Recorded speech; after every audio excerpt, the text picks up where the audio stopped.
সমাজে যারা বিশৃঙ্খলা সৃষ্টি করে তাদেরকে আল্লাহ পছন্দ করেন না। আল্লাহ বলেন ইন্নাল্লাহা লা ইউহিব্বুল মুফসিদিন, আল্লাহ তাআলা ফাসাদ সৃষ্টিকারীদেরকে কখনো পছন্দ করেন না।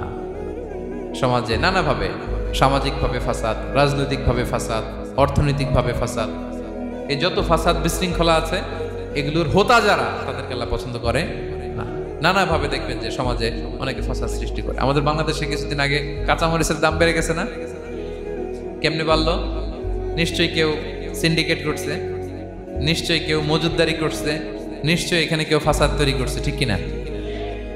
প্রতিটি সেক্টরে আপনি খুঁজে দেখবেন ফাসাদ, হ্যাঁ, মারামারি, বিশৃঙ্খলা, ফাসাদ।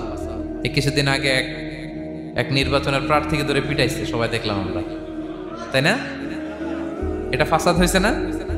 বিশৃঙ্খলা হয়েছে না? এই আপনি যদি ধরে ধরে বলেন পরিবারে, সমাজে